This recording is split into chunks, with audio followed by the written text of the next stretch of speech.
Ok, buenos días, buenas tardes.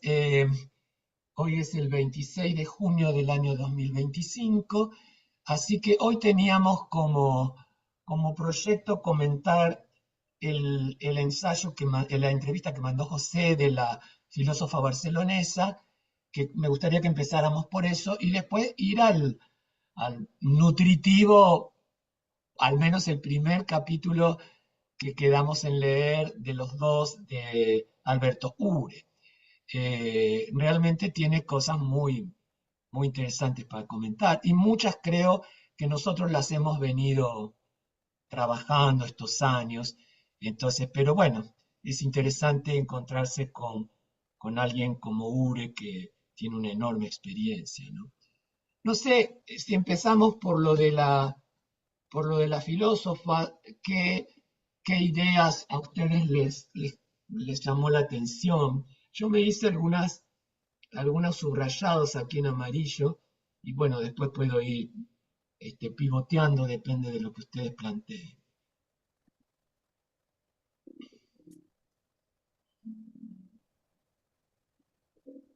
Estoy abriéndola para, Sí, para sí, también. yo las abrí hace un ratito. A ver acá, ¿qué dice la chela? Y la, a ver, Dice la chela, mi compu ya está en las últimas. Bueno, hay que cambiar. Usa el teléfono, le puse.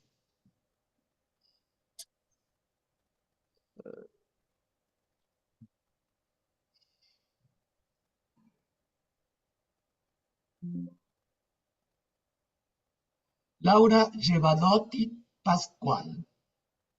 Este, no la conocía, parece ser una mujer bastante joven.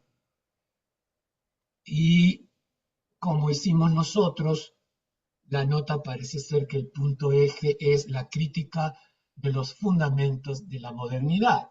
Nosotros lo hicimos desde Descartes en adelante. Eh, Mientras ustedes se ubican, a mí la primera frase que aparece al principio que me pareció enigmática y a la vez, como diría, interesante porque se puede leer de muchas formas, es cuando dice, la lengua que hemos heredado nos impide pensar. ¿Cómo leen ustedes eso? La lengua que hemos heredado nos impide pensar. Esto a la luz de lo que ella denuncia, ¿no? Del totalitarismo y el fascismo, ¿no? Me parece que ese marco eh, es como importante para poder pensar justamente lo que ella está señalando, me parece a mí, ¿no? Eh, De alguna manera, lo que ella está planteando es que el fascismo es connatural a la matriz de la modernidad. a ver, O sea, la modernidad es, aunque haya tardado en aparecer los fascismos históricos, el núcleo propio de la modernidad, puesto sobre la conciencia, puesto sobre todas las exclusiones, discriminaciones, ahí ya está contenido, ¿no es cierto?, el fascismo que luego se va a desplegar, ¿no? Yo lo leo así, ujú. no quiero decir que esa sea la lectura. Este, es una lengua que hemos heredado, o sea, la filosofía moderna de la modernidad como lengua, ¿no? Ese salió la... Y como que pareciera ser que es determinista en ese sentido, ¿no? Ya, ya. mm, Sí. También nos lleva A a mí, esto, ¿se acuerdan de el balbucear de los ascendientes, ¿no? mm, Como que esto lo arrastramos y es muy difícil porque hay que pensar contra eso, hay que pensar contra una enorme tradición filosófica, política, ética, estética. Entonces, eso es un desafío impresionante, y ni hablar para el teatro, ¿no? Sí, por ejemplo, Gustavo, ella habla así mucho de que no hay una división entre la razón y los afectos, ¿no? Eh, Y ahora que tú mencionas ese motivo de cuál es la lengua que trabajamos, me acordé mucho de un texto de Grada Quilomba. Sí, Grada Quilomba tiene un texto que ella habla sobre la lengua. Dice, desde Hegel venimos arrastrando una lengua polarizada, ¿sí? Está el amo y el esclavo, pero también la lengua nos dice que es sí y no, que es blanco y negro, es decir, siempre está polarizada. Y eso es un sistema de control de los cuerpos, es decir, que el cuerpo tiene que someterse sobre esos sistemas de poder, ¿no? Es decir, tú no puedes decir, yo soy, vamos a poner un cuerpo trans, tú no puedes decir porque el sistema no te permite, o eres hombre o eres mujer, es eh, binario, el sistema, ella claro, inclusive coloca la palabra, la lengua es binaria. la Si tú lengua es consigues binaria. una lengua binaria, consigues el sistema de control de esos cuerpos que están bajo esa lengua binaria. Por eso cuando Laura Llevadot habla de que no se puede separar el afecto de la razón, es precisamente eso, es quitar lo binario, es buscar esas conexiones, ¿no? Y después ya dice, las pasiones son tristes y alegres al mismo tiempo. Es claro, porque es un sistema de cuestionamiento de la modernidad, ¿no? Es decir, siempre estamos buscando ellos y nosotros, ustedes, ¿cómo es? Ustedes, yo, y creamos sistemas de poder que son así, es decir, creo que el teatro está sufriendo mucho eso actualmente, ¿no? El arte está sufriendo eso porque se le busca el sentido utilitario de por qué hacemos esto, cuál es el sentido de la utilización de esto.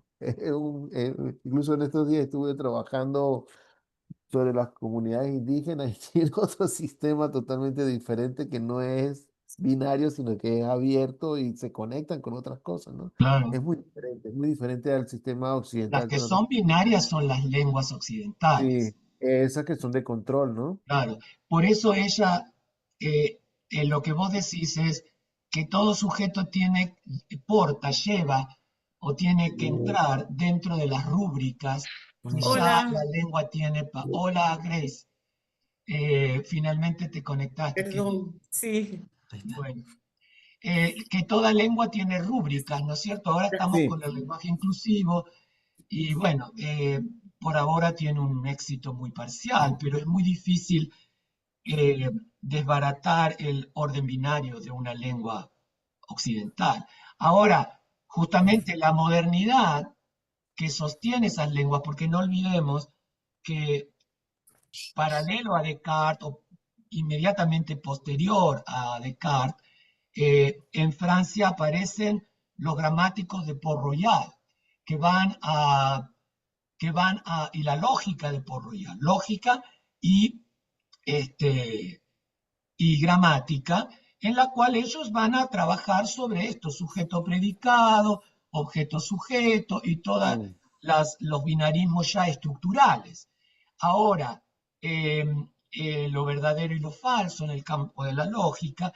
Entonces, esos son textos muy poderosos, fueron muy poderosos los textos de Port-Royal, porque marcaron el resto de la modernidad. Ahora, por eso ella dice que el hecho, como vos decís, de que todo sujeto tenga que llevar en sus espaldas la rúbrica de hombre o mujer, por ejemplo, blanco, negro, impone esa lengua heredada, impone las lógicas y dice todas las lógicas identitarias son excluyentes, porque la modernidad tiene una conexión directa con el tema de lo identitario, porque juntamente con la aparición de la modernidad, la primera gran institución de la modernidad burguesa es la policía. Y la policía lo que hace es mantener el control de las identidades. Tu número de documento, te dan un formulario donde tienes que elegir nada más que entre hombre y mujer, etc. Entonces, tenés ahí un orden identitario que supone un montón de exclusiones, un montón de exclusiones.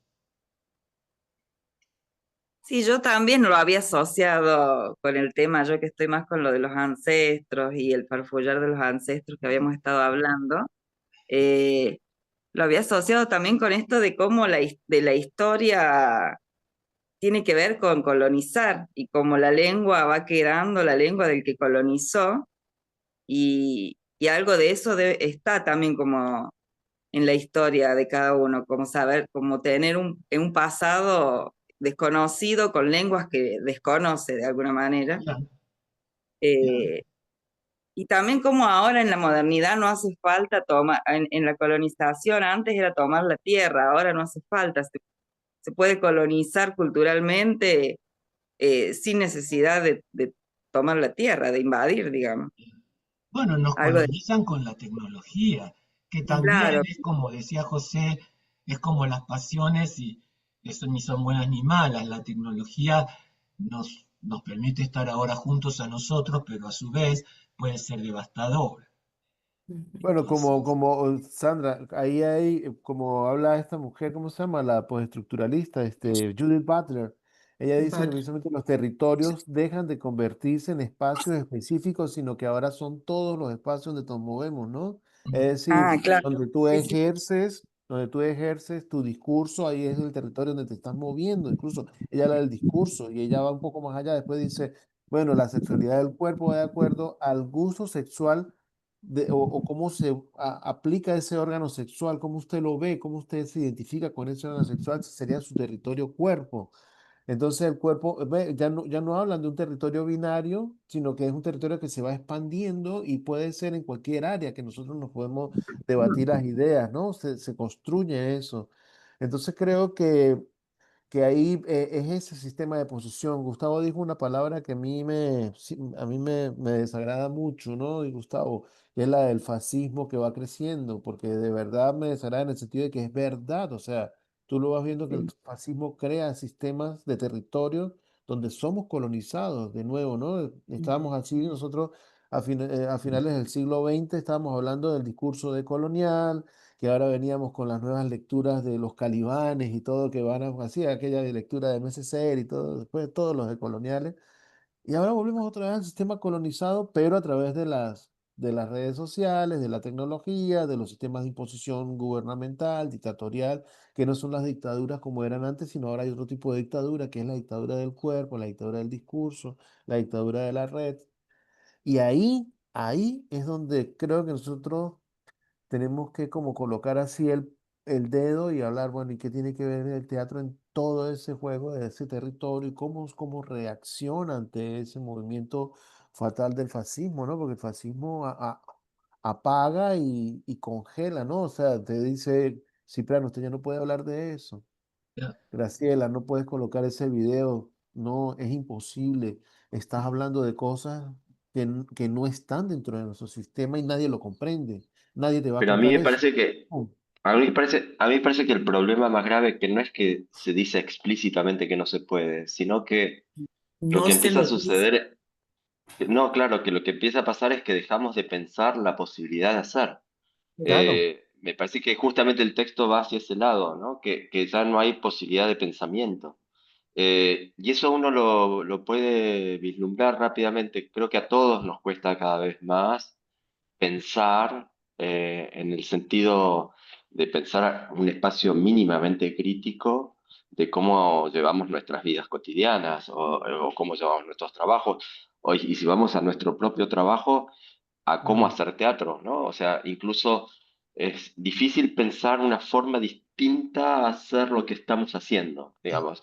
En ese lugar me parece que hay algo que se ha vuelto muy desesperante y desesperanzante, ¿no?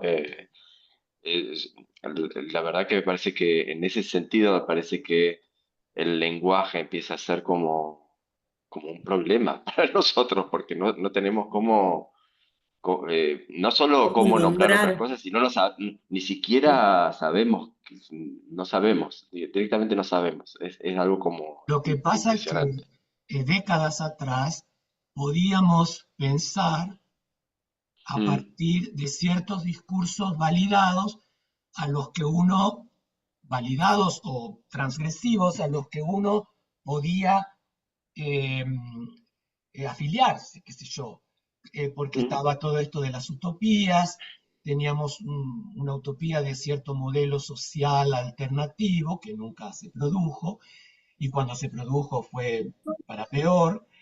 Entonces, la idea me parece que creo que hay algo importante en respecto del teatro, porque si hago un puente un poquito, me adelanto un poquito, pero no quiero adelantarme, pero lo voy a hacer, con lo de Ure, cuando Ure dice el ensayo no es una representación, pero para él el ensayo es la alternativa esperanzada. Vos hablaste de la falta de esperanza. El Claro, ensayo para Ure sigue siendo la alternativa esperanzada. Después podemos ver por qué.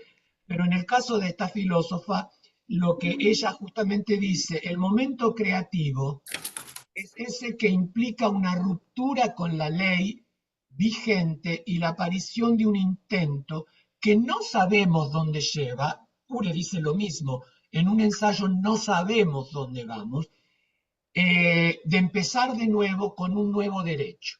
Y aparece el tema este de la ley, que después ella va a hablar de la norma, un poquito más adelante, lo diferencia de la norma.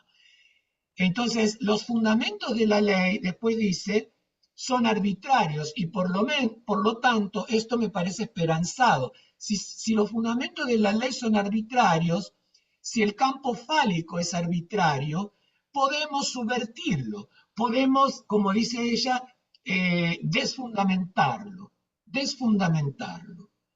Y creo que el ensayo, no sé si el teatro, el ensayo teatral, que es en lo que yo puse mi acento desde que comencé a escribir sobre la praxis teatral.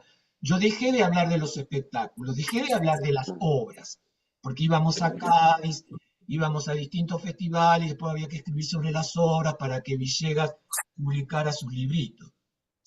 Pero cuando yo empiezo con eso, yo empiezo con el ensayo. El mismo, después podemos ver lo que dice Ure al principio de ese capítulo, que el ensayo es casi un espacio tabú, que no ha tenido, no se le ha prestado la atención. Entonces, el ensayo a mí me parece el lugar en el que podemos proceder a un acto creativo descolonizante, contrahegemónico, o por lo menos crítico de lo hegemónico, más allá del resultado, que puede ser un espectáculo que a lo mejor no muestra todo lo que pasó en ese proceso de desubjetivación o de cambio de posición subjetiva que puede ocurrir en un ensayo. Entonces, a mí me parece eso, a mí me parece positivo, porque lo que Cipriano tú planteaste era un poquitito, me pareció apocalíptico. es que yo Sí. estoy un poco apocalíptico, ¿eh? Porque incluso me pasa, yo entiendo el optimismo de los ensayos y entiendo el lugar de los ensayos y de hecho también es mi territorio, ¿eh? Pero realmente me hago una pregunta sobre cómo estamos encarando incluso esos espacios que son espacios supuestamente de libertad, supuestamente de encuentro, supuestamente de búsqueda, porque también terminan siendo un poco fundantes en después lo que van a hacer en nuestras producciones, nuestros espectáculos. Ya, Y muchas veces veo que no hemos, que hay mucha repetición, mucha reproducción, pero ni siquiera del mundo externo, de nosotros mismos, ¿no? Eh, como si no hubiese, como si no pudiéramos inventar otros modos de entrar al problema. Eh, como que siempre entramos de la misma manera. ya. Soy un poquito estoy un No, poco no, yo estoy de apocalíptico, la acuerdo verdad, con eso. En la ¿no? Pero veo imposibilidad en de vislumbrar práctica, otro mm, camino, otro sí, camino. sí, sí. Pero, por ejemplo, hoy me escribe Mabel, mi amiga con la que trabajamos en Argusa, y me dice de las marchas que hubo ayer en Buenos Aires, acompañando a los jubilados, y cayeron todas las agrupaciones sociales, estudiantiles, sindicales, universitarias, médicas, etc. Y me dice ella, ojalá que esto en algún momento logre una representación, es decir, un Claro, liderazgo. Por ahora, y creo que lo que vos estás planteando está muy en conexión con esto, hay Ujú. acciones que totalmente. parecen esperanzadas, pero no hay ¿Quién programa. líder? Lo que Ujú. en el 73, cuando tuvimos muchos profesores marxistas durante el gobierno de Cámpora en Argentina, había una clase que a mí me marcó, que la daba, ¿cómo se llamaba Rivera? No me acuerdo cuál era el nombre de Rivera, y creo que Eduardo Romano, que se llamaba Proyectos Políticos Culturales en la Argentina. Lo que nos falta son proyectos políticos culturales. No tenemos, estamos a los manotazos, pero justamente creo porque las ideologías han caído y no sabemos, y por eso creo que eso produce lo que vos decís, que como no podemos representar esa realidad totalmente Ujú, deformada, tratamos de ujú, buscarlo dentro de nuestra subjetividad. Y ahí aparece la ujú. repetición, ahí aparece la Tal repetición. cual, Es tal cual. como que en vez de ir hacia otra cosa, nos buscamos nosotros a ver si la respuesta está en nosotros. Y de Mm. pronto la respuesta está en el otro, no está en nosotros. Y si probáramos a cambiar a cambiar la escena de donde trabajamos, porque por ejemplo en las facultades, en los teatros, trabajamos siempre en los mismos espacios. Si probamos a trabajar en otros espacios diferentes, no sé, Yo yo No no sé. creo que un cambio, yo hablaría de lugar. Cambio de lugar no cambio de lugar. implica cambio de discurso. Porque, por ejemplo, el modelo que yo llamé de la teatralidad del teatro, con una política de la mirada determinada, escena frontal, lo que sería el modelo de la sala a la italiana, con Sí. un punto de privilegiado extra fuera del escenario, pero que organiza toda la dinámica escénica de la perspectiva lineal, etcétera, etcétera. El hecho de que hay lugares en que se puede ver más o se puede ver menos, y eso también tiene una entrada donde ves más, vale más cara, en la entrada que ves menos, vale menos. Pero en esta, ahora, vos vas a un potrero, que yo lo he visto, por ejemplo, en los festivales de gente que hace teatro en la calle, montan un tablado y reproducen el mismo modelo. Y ponen una cortina en la pared, atrás como un backstage, y actúan frontal. Por ahí el público se camina, se mueve, no está tan fijo, pero es el mismo modelo. O sea, el discurso es el mismo. Lo que ha cambiado es el lugar, pero no ha cambiado el discurso. Ujú. Sí, yo creo Porque que yo el la otro cuestión es día, también por los métodos, ¿no? Dígame, Graciela. no, no, sí, vos me hiciste dar cuenta cuando lo de las piedritas en el cerro, cuando estaba bailando, es decir, cómo realmente la sensación del es otra, es nueva, es totalmente diferente. Me Claro, parece porque que el cuerpo sufre está en otro espacio, pero aquí, por ejemplo, yo, para retomar un poco lo que están hablando Claro. Cipriano y Gustavo, también yo no sé si es el espacio o es la metodología con la que se trabaja, las temáticas que se No, abordan. no, son Yo creo otros que vamos principios. Sí. buscando ahí, precisamente ahí es donde está el destino de qué vamos a hacer con todo nuestro trabajo, es decir, cómo asumir una nueva metodología, es decir, si te pones a ver, uno va pasando como por etapas, bueno, por lo menos en mi caso como director pasé por etapas desde que tomaba dramaturgia prestada, después empecé a escribir la mía, ahora escribo todo en conjunto con los actores, no sé, tengo una locura ahí en la cabeza y ah, como que moverme del espacio, no moverme del espacio del teatro, sino moverme en diferentes culturas me ha ayudado como a comprender cómo es que se mueven esos públicos y como a ver desde afuera, ¿no? Sin embargo, la concepción siempre es interna. Es decir, creo un espectáculo pensando en mí, los gustos que yo tengo, las inquietudes que yo tengo entonces creo que es la metodología, cómo estamos aplicándola, es decir, cuáles son las temáticas que estamos trabajando y cómo estamos asumiendo eso con el equipo de trabajo nuestro, porque los actores también piensan, los técnicos piensan, el público piensa, todo el mundo piensa, ¿no? Entonces es como dar esa voz ahí. A veces creo que el texto ese de Gustavo, el del 2012, ¿te acuerdas, Gustavo, que te dice que la del director y su público y eso? Hay una dictadura que tú decías en aquel artículo, decías, hay una dictadura que yo estoy colocando ahí del director, yo quiero específicamente aquí, no hable, no sé qué, no se mueva dentro de la silla. Eso es parte, pero también es todo el conjunto, es decir, también que todo el conjunto tenga mayor libertad, no crear una cuestión anárquica, sino que es como reflexionar sobre eso, ¿no? Sobre esas realidades que estamos viendo, porque el afuera nos está ganando realmente, estamos compitiendo contra muchas cosas. Y si el afuera Claro, no tiene palabra, los que estamos haciendo teatro tampoco las podemos tener.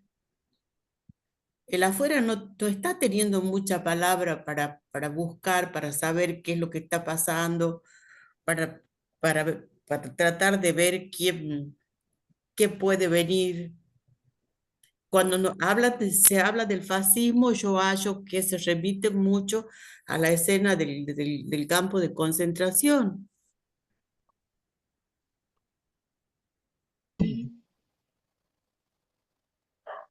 Eh, no, yo tomando lo anterior decía que de lo apocalíptico, como que en la historia del arte busca ser apocalíptico en relación a como a los movimientos, ¿no? Cuando sobre todo se nota en las vanguardias que se habla de eso, pero siempre fue buscando romper con lo anterior para crear uno nuevo, pero eso nuevo también implicaba o implica nuevos métodos, nuevas técnicas, nuevos modos, pero fundados en un algo que se quiere, en un nuevo paradigma, en un paradigma que se quiere romper, se quiere buscar uno nuevo, y en esa búsqueda se supone que el arte va a la delantera, que va a generar un cambio que va a ser precursor también de un cambio social. No es que lo va a generar el cambio social, sino es como que el artista se ya, adelanta, se está necesitando.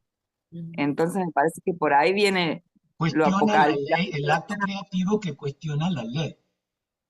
Claro, entonces estamos en un momento así, hay algo que tiene que cambiar y se va volviendo cada día más urgente, es como que estamos llegando como a a un colapso de sociedad en varios aspectos, hay cosas que Sí, tienen que cambiar de manera urgente, entonces Sí, me parece que está bien que el arte lo sienta también como Saben que sentir cuando, totalmente. la filósofa esta Liebadot, la Laura, más adelante en la entrevista, ella toma el ensayo de Benjamin sobre la violencia, entonces habla de de lo antiguo, instituyente y de lo instituido, y es algo que tomó Jorge Alemán, el psicoanalista, Sí. en donde y también Ernesto Laclau, de pronto aparece todos estos movimientos en donde se cuestiona lo instituido, entonces aparece un movimiento, digamos, que demanda un cambio y ese movimiento sería instituyente, que sería plantear nuevas demandas y que el poder va a ir o tiene o está obligado a veces a ceder a ciertas demandas, no a todas. Pero eso sería lo instituyente. Ahora, cuando eso instituyente se institucionaliza, se convierte en instituido.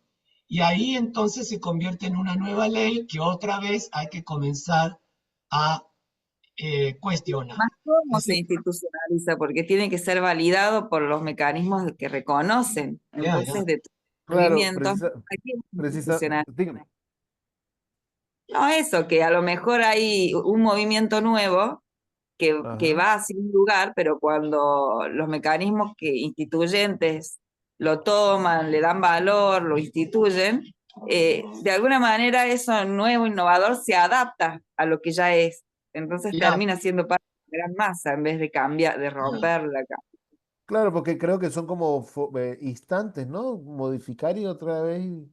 Entonces todo va porque como somos seres de adaptación y repetición, volvemos otra vez a la palabra, regresamos otra vez siempre a como al patrón, ¿no? El padrón así, Al padronizado. mismo lugar. Me acordé mucho de, ¿se acuerdan de Microfísicas del Poder de Foucault? Sí. Que él cuestiona eso, que él dice, cuando se crea una revolución, se quiebra todo el orden, se crea una nueva forma de ver las cosas, y luego los que llegan nuevos crean una nueva institución y crean una nueva forma de ver las cosas, y después pasa un tiempo y ellos son los tiranos y tenemos que tirarlos de nuevo, ¿no? sí, claro. Es una Ahora, secuencia. Me, a esto también me- hay que sumarle el hecho de que el capitalismo ya de por sí canibaliza todo, es claro, capaz de tal cual. incorporar, neutralizar las Sí. potencias críticas de cualquier cosa y lo incorpora, pero lo incorpora sí, con cierto tipo de institucionalización.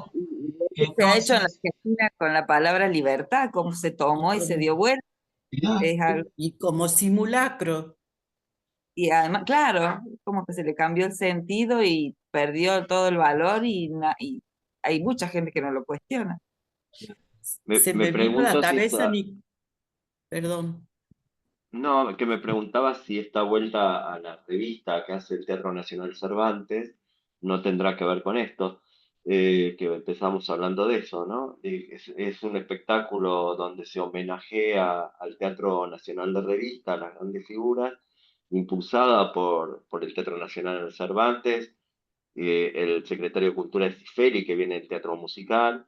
eh, Están prácticamente llevando todo lo que es el Teatro Nacional hacia esa dirección, que sea el Teatro Nacional Cervantes el que coordine las acciones teatrales del país.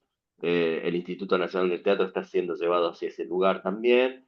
Y el modelo exitoso es el teatro de revista, pero como homenaje, como, otra vez, como repetición. Me estoy preguntando si no tiene que ver, si no es un gesto del fascismo finalmente. Lo hablo repetición Es y como porque el simulacro, cabaret Claro, del sí, fascismo. repetición, lo hablo, sí, repetición y simulacro, y claro. porque yo simulacro, no sí, creo que y lo hago con responda a la prejuicio sin haberla revista. visto, pero me llama la atención, la verdad. Ya, Y Bueno, algo de eso de regularmente los sistemas políticos se basan en esas estructuras para colocar así y mandar la señal. Esto es lo que estamos viendo, esto es lo que vamos a financiar, esto es lo que vamos a permitir. Esta es Esto la es lo que libertad de la que queremos, hablamos. además que Esta es la sean, esto libertad de la que queremos que hablamos. hagan. Sí. Sí, Ajá. esto queremos que hagan, este teatro musical, vuelvan a esto. Esto era lo que estaba bien. No, Bueno, co- Cipriano, yo viví realmente todo el proceso en Venezuela desde que la llegada de Chávez, ¿no? Pero yo trabajaba en la sí, Compañía Regional de Teatro y, sí, y ahí teníamos mucho contacto con la Compañía Nacional de Teatro. Yo trabajaba como actor y después me convertí en director. Y nosotros teníamos una serie de espectáculos que luego fueron desfinanciados. Cuando llegó en mm, el 99 el gobierno de Chávez, desfinanció algunos proyectos. ¿Sí? Por pues, ejemplo, ciertos espectáculos había algunas limitantes. Tú colocabas los proyectos y decías, no, que esa obra no, que Tennessee Williams no, que claro, este no sé qué, este señor no sé qué. Entonces nosotros estamos financiando específica. Entonces tú ibas a los festivales de teatro y veías que estaban montando clásicos del teatro de los 70, ¿no? Rengifo y regresaban a esos autores que eran así, claro, guerrilleros, incendiarios y la claro, reivindicación popular. Entonces, una vez yo hice un experimento y coloqué un proyecto y me lo aprobaron, ¿no? Sobre las lecturas que se hacían de Rengifo. Y luego se creó toda una escuela completa que se llamaba el Teatro Popular y ahí entraron todos los teatristas, todos los festivales. Tú tenías que mandar una obra en ese club para que te pudieran invitar, ¿sí? Entonces son unas medidas que no están marcadas como una ley, pero sabes que hay una norma que te establece y que te claro, dice, Claro. esta tal es la cual. política por la cual nosotros vamos. Y si ustedes no entran aquí, no van a tener financiamiento, no van a tener pero participación y el teatro siempre va a estar ocupado con ustedes. No se lo vamos a prestar Claro. nunca, ¿eh? Entonces era No, eso, era y todo ese es peor sistema. el discurso porque dice, no, no es que no, no financiamos el teatro y no es que no apoyamos el teatro, apoyamos este teatro. Claro. Claro, no Tienen el tuyo, no te que van a, pensar al tuyo así. no lo van a Claro. financiar, ¿no? Es tremendo. Sí, incluso me acuerdo que ahí se creó hacia el año 2006, 2005, se creó el Sistema Nacional de Cultura Popular y todos los artistas tenían que estar inscritos en eso porque si no, no bajaba el recurso del ministerio. Era imposible, imposible conseguir. Entonces, son formas así, ¿ves? Lo que empieza como una revolución popular termina siendo una fuerte línea fascista que después se extiende, ¿no? Con el tiempo. Y si Mm, perdura en el tiempo, pues destruye todo lo que sea disidente, ¿no? Pero yo hallo que acá en la Argentina, los últimos años de Cristina, las líneas del teatro, no había una imposición. No sé, Cipriano, yo lo he visto desde acá de las provincias, recibíamos incluso muy buenos proyectos que en los que participábamos, como los del el teatro, uno de los últimos fue el teatro halaga o devuelve algo a su público. Eh, Sí, Así una serie, sí, sí. una Sí, todo serie, eso existió. No, todo eso sí, existió realmente y existió y todo lo que generó como desarrollo en el teatro con el instituto, en todo lo que es el país y en la federalización del país fue muy importante. Y hubo cosas muy distintas y muy disímiles. Yo he tenido la suerte de viajar por todo el país eh, y conozco realmente cosas, realmente desde Misiones hasta la Patagonia y hay cosas increíbles. Lo que pasa es sí, que la sensación que tengo o yo hoy estando en Buenos Aires, tratando de conseguir entradas para ir a ver al Teatro Nacional Cervantes, que es el teatro, el único teatro nacional del país, ¿no? Que está financiado además por la Secretaría de Cultura, que hacen este espectáculo que dicen que está muy bien, es los comentarios que yo tengo, y me hago esta pregunta, si no es esto como el comienzo, porque están desfinanciando todos los proyectos, todos los otros tipos de claro, proyectos, me estoy preguntando sí, si no es este el norte, ¿no? Eh, un teatro de revista exitoso, centralizado en la ciudad de Buenos Aires, retomando los viejos capocómicos del teatro porteño, eh, que también había discusión política, porque el teatro de revista también hacía una discusión Sin política, duda. claramente. Pero me pregunto si no ese es el modelo, que es el modelo espectacular, ¿no? Frente a modelos más de investigación, más de pequeños públicos, más de esto, de que celebran el ensayo. Acá hay claramente la celebración de la producción, eh, sí, sobre ese todo. es ahí se Ahora, pone el punto. Cipriano, vos que a lo mejor sabés porque estás más en contacto con el instituto y todo eso. Después Sí, de la hecatombe del 2001, surgen sí, el movimiento que surge en Argentina y luego se disemina por América Latina, que es el movimiento de teatro comunitario, Mm, donde sí, los distintos barrios asumen sí, hacer una ujú, agencia y hacen el teatro que a ellos se les cantan las pelotas. sí, Claro, yo entrevisté como a Bianchi y a algunos sí, otros, como este que murió ahora, que también vino al seminario, no me acuerdo cómo se llamaba.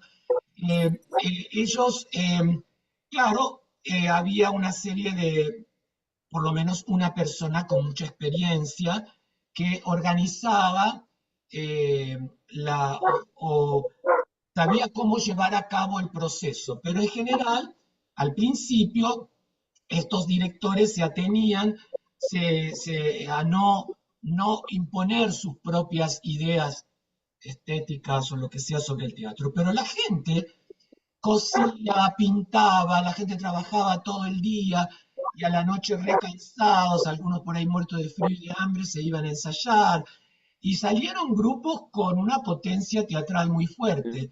Yo he visto uno o dos de esos espectáculos. sí, eh, sí. Ahora, la idea es esta. Estos grupos, hay varios grupos de teatro comunitario que de alguna manera se institucionalizaron porque tienen su Sí. sala. Esos grupos lograron en algún momento subsidios del Instituto Nacional de Teatro. Sí, totalmente. Lo que pasa es que son insuficientes. Yo Está bien. acabo de evaluar, yo soy jurado nacional del instituto que están a punto de rajarnos, o sea, nos van a rajar, la semana que viene nos rajan o muy pronto. Y acabamos de evaluar en principio del año proyectos de impacto comunitario.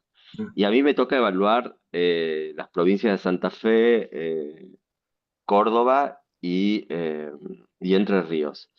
Y hay experiencias que siguen trabajando con ese modelo y se les daba hasta 3 millones de pesos y se les ha dado ahora 3 millones de pesos, que termina siendo insuficiente, pues son menos de $3.000 para actividades son por lo menos de 3 4 meses, donde hay no menos de 20 personas trabajando mm, en esos proyectos y que tienen esto mismo que estás señalando vos, tienen sus espacios, tienen sus...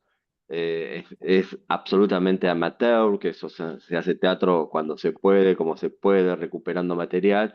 Y sobre todo me parece a mí que el objetivo está como recuperar las historias de la gente del barrio. En general son barrios marginales, entonces, bueno, hay algo de eso que se está recuperando. Se ha hecho, incluso, digo, salió una línea de financiamiento en este gobierno, lo cual es insólito, pero que bueno, van a volar, se están empezando a dar cuenta que había un par de caballos de Troya todavía y lo empiezan a desarmar, digamos. O sea, todo esto Claro. se está desarmando rápidamente, pero sí, desde el 2001 para acá, ha habido apoyo de los distintos gobiernos, hasta de Macri, digo, Sí, ha sí, habido, sí. pero porque era importante. La sensación ahora es que eso va a volar, todo eso va a volar, me Claro, A parece a pero mí. Maxi no le importaba al principio, la cuando cuestión estos grupos cultural. comienzan, estos barrios comienzan, ¿no?, a Sí, organizarse y asumen sí, cierta acción de agentes de su propio sí. teatro, en esos momentos no creo que haya habido ningún subsidio, la gente No, no, antes invirtió. no lo había. Claro, eso, pero ya después cuando empiezan a tener un éxito, como en el caso de Sí. algunos grupos, Catarina, o claro, claro, sí, Catalina, que incluso hasta hicieron claro. giras internacionales, Sí, ¿no es cierto? sí. Y luego también empiezan a producir discursos. Lola Proaño, que es con la que trabajé tantos años, es como la gran iniciadora de Mm, los ensayos sobre el teatro comunitario. Hoy, si se habla de teatro comunitario, hay que leer los primeros trabajos De de Lola, Lola, sí. porque ella es la que comienza a capturar todo esto en el discurso universitario, que Mm, también es una forma, para mí, de institucionalización, que era importante para esos grupos Sí, ser vistos por sí, alguien, sí. pero, y sí. ahí viene, bueno, ahí viene siempre el rol del intelectual universitario, que es siempre extraordinariamente controversial. Es Para como el mí, caballo de Troya. claro, yo por ejemplo siempre tengo el modelo, y ni quiero ni hablar, porque tengo una amiga que es antropóloga, trabaja con las comunidades indígenas, pero luego escribe en inglés todos esos Claro. ensayos con todo un vocabulario filosófico y Mm, académico sobre lo que juntó en la experiencia con los chamanes y todo eso. Y yo digo, ¿y esto a quién colabora? Porque los chamanes no leen inglés ni pueden leer toda esa jerga académica. Entonces digo, ¿y esto a quién contribuye? ¿No? Esto ya se había visto en los años del 60-70 Sí, en cuanto a, creo que Althusser había marcado este tipo de críticas, ¿no es cierto? Termina favoreciendo el control de la marginación, porque el intelectual le provee al poder hegemónico las claves de esas culturas. Y entonces eso sirve para mejorar la manipulación, el control, la vigilancia, etc. Entonces, es como que este proceso de institucionalización pareciera ser algo que habría que estar constantemente evitando. Por eso la idea, la idea esta de Alemán de tomar la separación en sentido de Lacan del discurso del otro, del goce y del deseo del otro, no como liberación, sino como emancipación, porque la liberación, como ustedes dijeron recién, creo que lo dijiste vos, Cipriano, la liberación es un momento. Hoy se produce una revolución y mañana cambian las reglas del juego. Eso se institucionaliza y se convierte en una nueva ley o norma que va a regir para todos los otros pobres infelices que están sufriendo. Ahora, la emancipación no es un momento. La emancipación es un proceso, dice el alemán, infinito. Hay que estar constantemente emancipándose, porque nadie puede liberarse del Padre, de los nombres del Padre. de los ancestros. Nadie puede liberarse de eso. Eso, así te vayas a 10.000 kilómetros de tu padre, en el caso de una estructura padre-hijo o madre-hija, ¿no es cierto?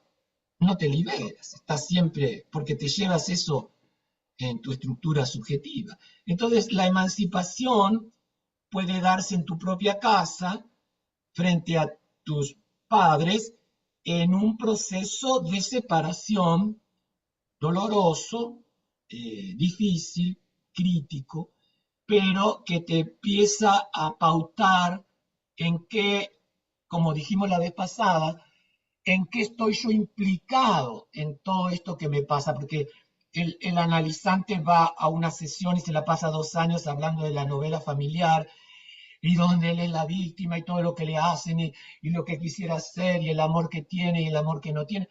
Pero todo eso tiene que comenzar a cuestionarse, como vos planteaste la vez pasada, cuando comienza la transferencia. ¿Cómo estoy yo implicado en esto? Porque yo he aceptado algo de esto. Tengo responsabilidad. Que sea inconsciente es otra cosa. Tengo culpa, que sea inconsciente es otra cosa. Pero tengo que empezar a visibilizar eso. Es decir, el grado mío de participación en aquello que es el malestar que me afecta. Y en el caso del teatro ocurre lo mismo. Como para tomar un poco esto que vos decías, Cipriano y José, repetimos ciertas fórmulas o ciertos métodos o no encontramos, o este giro hacia el trabajo de la self, de la autoficción, por ejemplo, que se da en la narrativa. Hoy todo es autoficción. Entonces todo el mundo escribe lo que le pasó. Ahora bien, eso no es válido de por sí, para mí. Eso no es válido de por sí. Porque es otra vez algo que acá la filósofa esta habla y erradamente, entiendo lo que ella dice, pero se lo atribuye a Freud, y Freud no dice eso, que es el tema de la melancolía, de la melancolización. Freud no dice lo que ella dice. Lo que ella dice es muy interesante, pero no es lo que dice Freud. Ahora, la idea de esta melancolización es la que padecemos en el teatro. O sea, esta búsqueda en donde no tendríamos que remitirnos a reflexionar sobre nuestros propios malestares subjetivos, sino a reflexionar sobre los malestares del teatro, de la teatralización a lo mejor, en el ensayo. ¿Qué estoy teatralizando? ¿Cómo estoy teatralizando? ¿Qué modelos, qué normas estoy padeciendo y no las veo, no las puedo cuestionar? Entonces, no es tanto decir, bueno, vamos a hablar sobre lo que nos pasa hoy como generación o como grupo, como barrio, como lo que fuera, sino en ver la articulación esta de qué es lo que hemos perdido, porque acá dice la filósofa esta, el melancólico hace una interiorización de lo perdido. Ok, no es lo que dice Freud, pero si eso es así, si el melancólico hace una interiorización de lo perdido, ¿qué es lo que se perdió en específicamente teatral? Porque ahora en esto de la revista me imagino que lo que más se perdió es la revista. O sea, la auténtica revista de los años 40, 50, que era a través de la comicidad, ¿no es cierto? Había sátira, crítica social, política, y la gente disfrutaba porque... Y maltrato femenino. Bueno, maltrato femenino, exhibicionismo, Claro. Objetivización del cuerpo femenino y todo eso, pero los capos cómicos De las hacían diversidades chistes que sexuales. hacían reír, pero, ¿no es cierto? A su vez, hay una frase tremenda, tremenda de Ure, cuando habla de los chistes durante el ensayo, y dice, yo me reía en el medio de una impresionante angustia. O sea, el chiste es eso. El chiste tiene un trasfondo terrible de angustia y la gente iba a reírse para no enfrentar su angustia social. Entonces creo que ahora también una posibilidad de lectura de esta revival de la revista ahora institucionalizada por el gobierno, por lo nacional, porque la revista como género de los años 40, 50 y parte del 60 era teatro comercial, ahora esto, lo comercial y lo nacional, parecen en una alianza maravillosa que me imagino desvirtúa un poco la potencia crítica del género y a su vez lo propone, como dice Cipriano, lo propone como este es un teatro que vale la pena hacer, un teatro con una producción que esperamos que todos reproduzcan. Entonces, porque justamente lo que en este momento de terrible angustia nacional, eh, en todos los niveles, por ahí este chiste, esta espectacularidad permite, ¿no es cierto?, que la gente aplaque, pacifique un poco su angustia a través de la risa, a través del espectáculo, a través de las plumas, a través de los brillos y toda la cosa que supongo que implica la revista. Entonces, no sé, esto a mí, pero yo creo que No, la y la inflexión, fascinación de la técnica también, ¿no?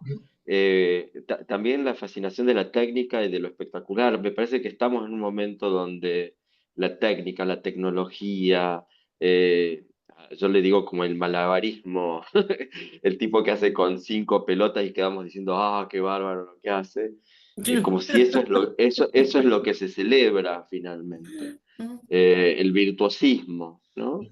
Me da esta sensación. A mí realmente, yendo incluso a teatros o espectáculos escénicos que me gustan o me interesan, a veces yo sospecho frente al virtuosismo también.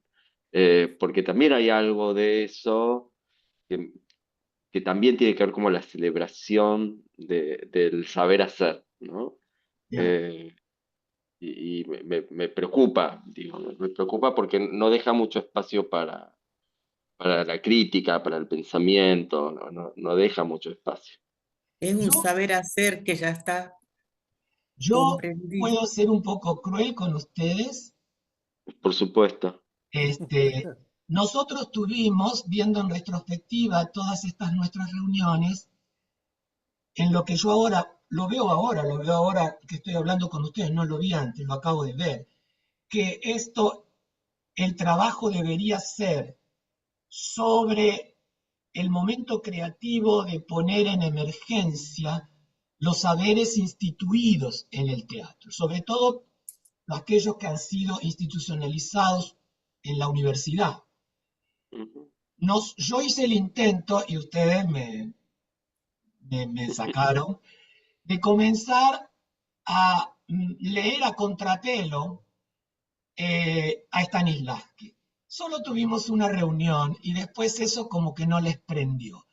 Ustedes, no obstante, algo pulsionó ahí porque alguien de ustedes, no me acuerdo quién, propuso en un momento leer a Cantor. O sea, nosotros tenemos que empezar a trabajar sobre esos discursos teatrales que son los que conforman como dice acá, nuestra lengua heredada. Eh, Ure dice otra cosa que yo estoy ya hace mucho tiempo eh, que me ronda en la cabeza cuando dice Brecht es un enigma. Yo tengo que volver a Brecht. A mí nunca me convenció al principio cuando empecé a dirigir, el distanciamiento, está la cosa, pero era una cosa intelectualoide que yo le atribuía por lo menos y muchos otros a Brecht, y tal vez Brecht tiene otras claves.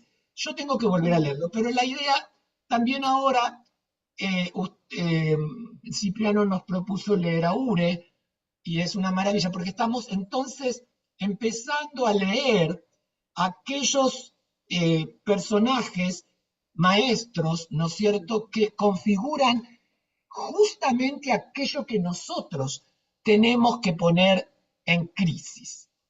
Eh, Habrá cosas que aceptaremos y otras que cuestionaremos, pero la idea es que en vez de estar trabajando sobre lo que nos afecta a nivel de nuestras subjetividades individuales o colectivas, que ya vimos, como dijeron ya, no sé quién de ustedes hoy dijo, ya ni siquiera podemos representar la realidad porque está tan desquiciada que ya ni vale la pena.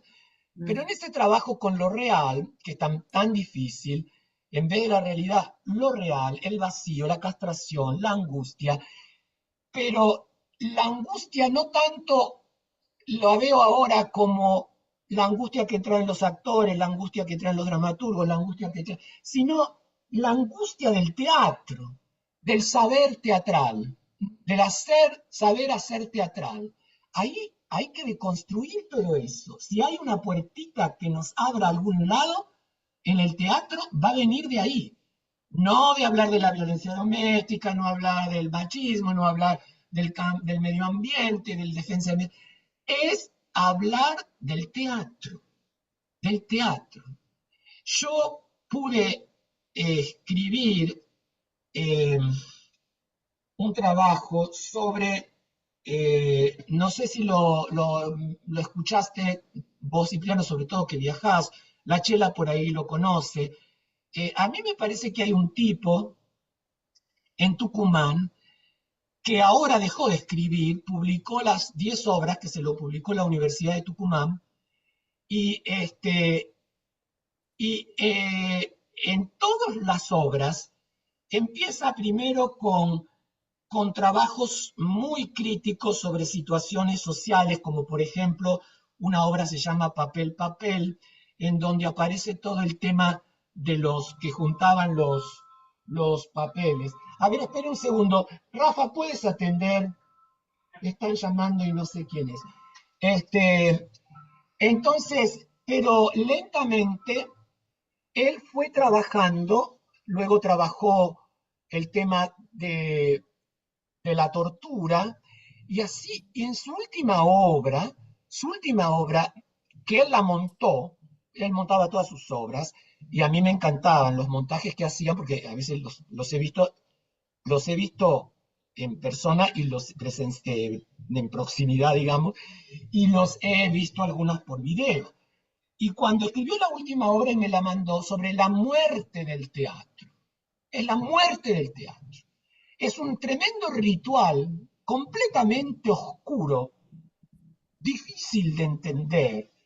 Y cuando me dice, estoy montándolo, yo le dije, por favor, mandame el video, porque a veces el montaje me clarificaba siempre cosas.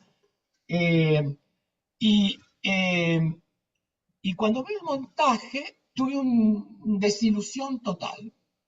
Era un montaje que yo nunca hubiera imaginado para esa obra, un montaje lleno de color, lleno de luz, como de comedia musical, algo así. Y yo le digo, pero, ¿qué es lo que hiciste? Y me dice, bueno, es lo que me pareció. A mí, yo la verdad que yo le dije, ¿sabes qué? Si yo pudiera, yo montaría tu obra y ¿sabes qué? Sería una cosa completamente distinta. Entonces, Gigena, él se llama Gigena, entonces lo conoces, el que tiene ahora el Puerto Sí, Cultural Libertad en Tucumán. sí, lo conozco. Él y Noé fueron estudiantes míos, yo los he Mm. dirigido en algún Estaban espectáculo. en la sodería en un momento dado, ¿no? Ah, Me sí, parece, él sí. tenía un espacio que no me acuerdo cómo se llamaba, que estaba La financiado. sodería me parece que era. No, no, la soberanía no era nunca de él. No No, era no era de no él. era Ah, de Paco yo lo he Gijena. visto ahí, me parece. Puede ser. Ahora, él tenían un espacio que después no lo pudieron, ya les cortaron subsidios, no sé qué pasó con la renta, el alquiler y todo eso, pero ellos Ah, trabajan, pero trabajan, y armó ahora este espacio, terreno, armó todo, todas las semanas que compraron una luz, que compraron, y ahora como gestor cultural. Y yo le dije, Pablo, claro, por favor, seguí escribiendo, pero creo que de ese shock, que ni él tiene noción de lo que ha escrito en esta última obra, es esta, la muerte del teatro. Él ya, como que ya, el teatro era un formato que a él ya hay una obra metateatral. Yo escribí un artículo en el que aparece la misma temática en una obra de Gigena que vi en Tucumán y en una obra de Bartís. Pero Gigena fue mucho más allá que Bartís. Y yo escribí un ensayo que mucha gente lo está ahora leyendo, publicado en la revista Telón de Fondo. Entonces, esta cosa metateatral, toda con espejos, una cosa de un barroquismo donde se cuestionaba el teatro, de pronto era una cosa media pirandeliana, donde los personajes se negaban a hacer cosas, que se travestizaban, al público le daban el micrófono, le hacían leer un texto, de pronto venía como la policía. Bueno, era una cosa, y había espejos porque el público estaba así enfrentado, donde te enfrentabas al otro público y te enfrentabas a ti mismo en el espejo. Esos espejos eran movibles, generaban una situación de disolución de la realidad, generaban una situación muy tremenda. Yo salí llorando de esa apuesta, recuerdo que fue una conmoción, porque me pareció tan genial y yo le dije, Pablo, si tú pudieras llevar esta apuesta a Europa, te haces el genio del teatro contemporáneo. Pero era un episodio de Tucumán. Entonces, él fue en esas, como te digo, en esas 10 obras, vos puedes ir marcando cómo él, de temas sociales, empieza a entrar en temas propiamente estéticos y teatrales, y termina con esta obra en la que lo deja knockout. O sea, no puedo escribir más porque a mí el teatro murió. Y no puedo escribir. El otro día le escribí, le dije, no sé qué había mandado, le digo, Pablito, ponete a escribir teatro otra vez, por favor, ponete a escribir teatro otra vez. Pero se ve que no la ve ni cuadrada, no sabe cómo seguir, es como que entró a un muro y no lo puede saltar. Entonces, pero es un caso muy interesante, ¿no? Ahora con No los era la premios, obra, no ¿eh? era la obra esa que tenía que ver con cuando Bussi llevó a todos los... No, esa es de Carlos Alsina, No, esa es otra. Sí, es de Alsina, esa sí. esa es de Alsina. Esa de Limpieza se llama Alsina esa obra. sobre el personaje que vos debés conocer, Chela, de la muda esta, que tenía hijos de aquellos que se la cogían, por ahí un montón de hijos de distintos padres y que siempre andaba pidiendo comida y cosas por la 25 de mayo, la calle principal de Tucumán, tocándole las braguetas a los tipos. Sí, Y ella usó eso como que la obra es muy interesante porque se llevan a todos los pordioseros, los tiran en el desierto de Catamarca, pero la única que logra volver es la muda, que no puede hablar y no puede contar lo que vio. Es la testigo imposible.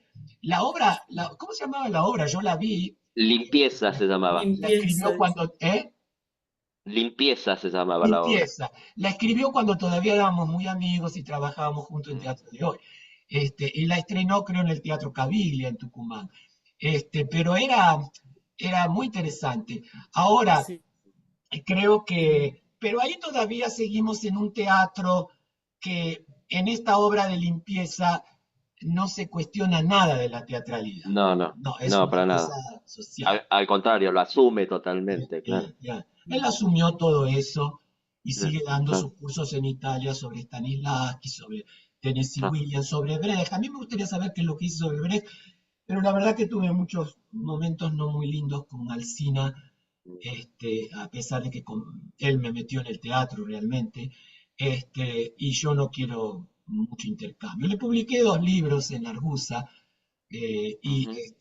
tiene un archivo impresionante de todo lo que pasó en la dictadura. Escribió un libro que le dije que tenía que tener mucho cuidado, con mucho material gráfico y documentación, muy tremendo, y denunciando a mucha gente que todavía hoy está en cargos públicos y que fue colaboradora directa de la dictadura. Como Qué el Entonces, fuerte. marido de una nuestra. se corta lo que estabas hablando, Bueno, Chela. no, como me acordé del marido de una amiga nuestra, fue colaborador. Entonces, él ya aceptó ese formato. Ahora está haciendo una versión de, de Brecht que estrenó la semana pasada. Entonces, a mí me gustaría, por eso digo que nosotros tenemos que empezar a leer a contrapelo a todos estos maestros, a Barba, a Stanislavski, a, no sé, una lista de gente, y también a los nacionales como Ure, que es un tipo Ure, Pavlovsky, son tipos que sí se dedicaron a pensar la teatralidad. No es que hacían obras sobre temas que obviamente los tocaban, sino que también pensaban la teatralidad. Entonces, ahora, por ejemplo, una Gambar, un Cosa, nunca pensaron la teatralidad. Pensaban en temas sociales, políticos y los ponían en escena. Pero basta leer lo que dice Ure para darse cuenta. Yo, cuando vine a, cuando vine a Arizona, en un momento me dice Foster, me tira la obra Los Invertidos y me dice, escribí sobre esto cuando estábamos trabajando sobre la enciclopedia gay y lésbica de autores gays y lésbicos en América Latina. Me dice, ¿por qué no te lees esta obra de Los Invertidos? Y dice, fíjate porque hay una apuesta de Ure, que fue muy escandalosa. Muy Y ahí escandaloso. escribí ese artículo sobre Ure, y ahí ahora me di cuenta cuando vos mandaste el PDF que yo había leído ese libro de Sacate Ah, la máscara. Lo que no había leído eran los capítulos estos del ensayo. Yo me los mira. salteé. Había leído las otras cosas que tenían que ver más con el mundo teatral de Buenos Aires y todo eso.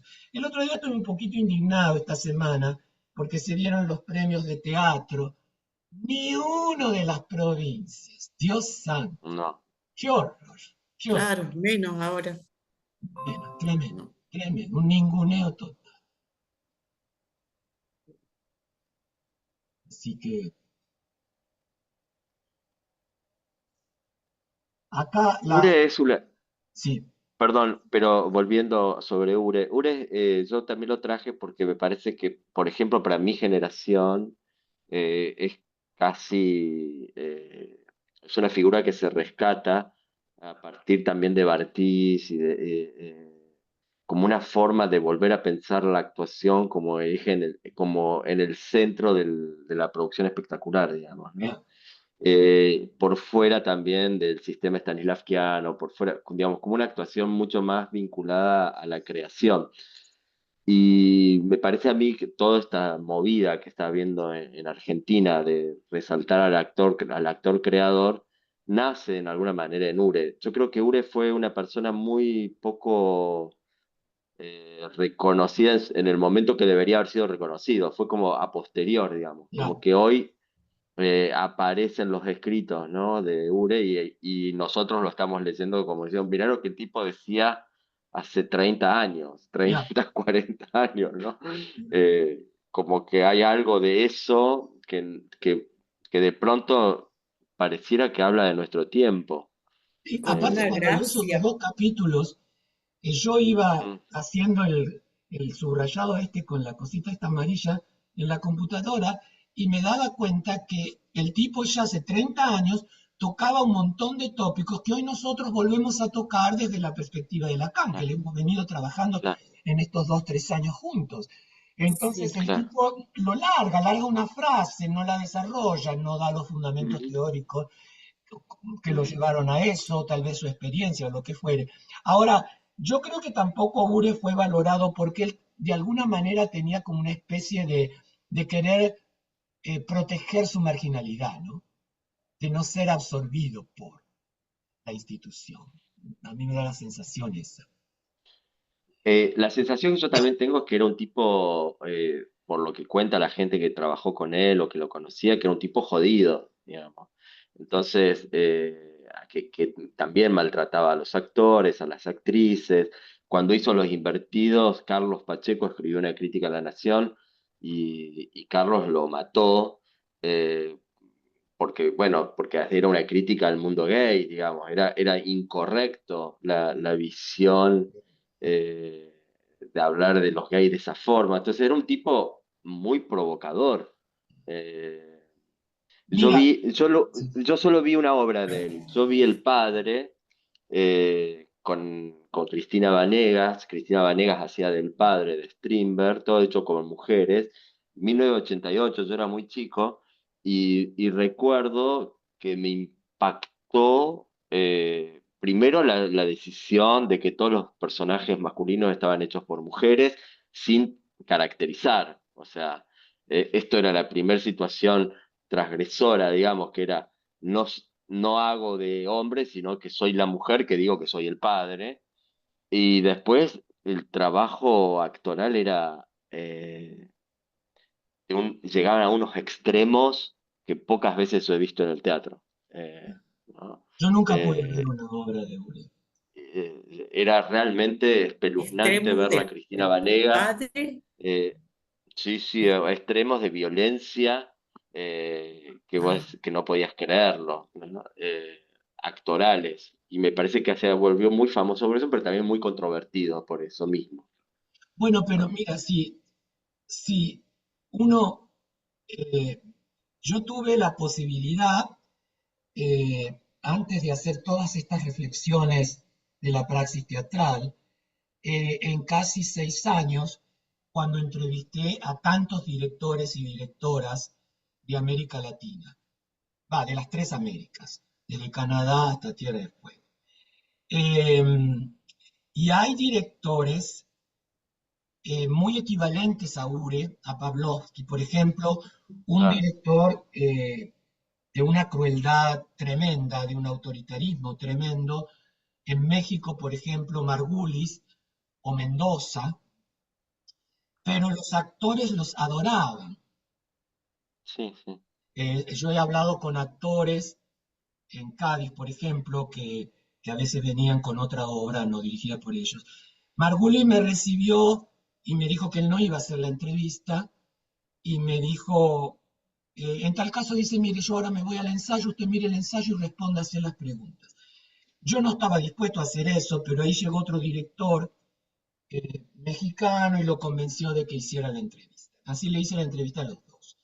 Ahora, pero la entrevista con Mendoza para mí fue la más eh, insoportable que tuve. Después había algunas directoras eh, muy, muy impresionantes en Cuba, también en México, en Perú. mm, Entonces, en Chile, yo no sé ahora qué está haciendo la Ana Archa, pero ella en su momento hacía cosas súper transgresivas y cuestionadoras de la teatralidad. Entonces, si uno vuelve a esas entrevistas, mucho que aprender, incluso mucho que aprender en aquellos directores en los que vos no esperarías aprender algo. Para mí fue una entrevista hermosísima con, por ejemplo, Alesso, porque Alesso dentro de su mundo stanislavskiano, strasberiano y todo, él tenía una manera de trabajar que yo lo escuchaba y me rompía un poco los preconceptos que yo tenía sobre Stanislavski y sobre Strasberg. Y esa entrevista realmente fue muy emotiva para mí. Lo mismo que con un director, que yo no sé si vive todavía, era muy viejito cuando lo entrevisté, que dirigía en México, él trabajaba en la UNAM, y era el que en la UNAM daba, era el gran especialista mexicano sobre el teatro del barroco, Lope de Vega, Calderón y otros autores del barroco español y del barroco mexicano. Pero fue él el director que convocaban las grandes empresas para las producciones de los grandes musicales de Hollywood, Cats, aquello, Hair. Y yo cuando lo fui a entrevistar, digo, pero ¿cómo este tipo, cómo une el barroco con el musical de Broadway? Y el tipo me dijo, es que son la misma cosa. El barroco es un teatro de mercado, era un teatro de entretenimiento, era un teatro de diversión, aun cuando se trataran algunos temas, era un trato espectacular. Bueno, me empezó a hacer todo un detalle de cotejo entre el teatro barroco y la verdad que me generó otra visión, por lo menos de Lope de Vega. Entonces, estas entrevistas creo que, porque también en estas entrevistas había gente que hacía teatro comercial, teatro oficial, teatro en Puerto Rico, entrevisté gente que hacía muchos tipos de teatro, eh, y que creo que merecerían, yo por eso en los prólogos puse que lo bueno sería que estudiantes de teatro, si tienen que hacer una maestría, tomen, aunque sea un par de preguntas, porque todos tienen el mismo cuestionario, y las recorran a lo largo de los 87 o 90 directores, directoras, directores con X que yo entrevisté. Y vean, por ejemplo, Gustavo, una cosita, un paréntesis. Yo hice esa recopilación de tus preguntas y se las pasaba a mis estudiantes de maestría. y Y se los decía como un autocuestionamiento, decía, para que hagan un autocuestionamiento. Yo hice ese trabajo, pues, bueno, ahora que sale te lo cuento, pero hace muchos años, recolectando las preguntas, yo las sinteticé en 18, eh, y se las pasaba y les pedía que por favor hicieran un autocuestionamiento de su práctica a partir de las preguntas que vos les hacías a los directores, vos y Lola. Para mí fue no, muy... Lola no participó en ese proyecto, No, Lola no participa, de los de los, tomos, ¿no? Sí, de los tomos sí, de los grandotes, tomos. sí. De los tomos, sí, Ahora, no, no son los de Lola.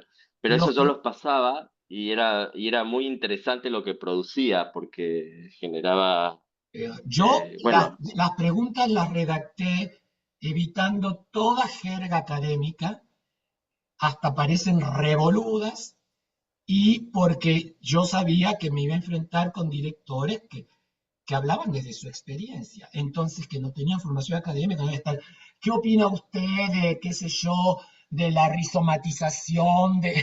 Yo voy a preguntar eso. Pero las preguntas, la idea era el pacto.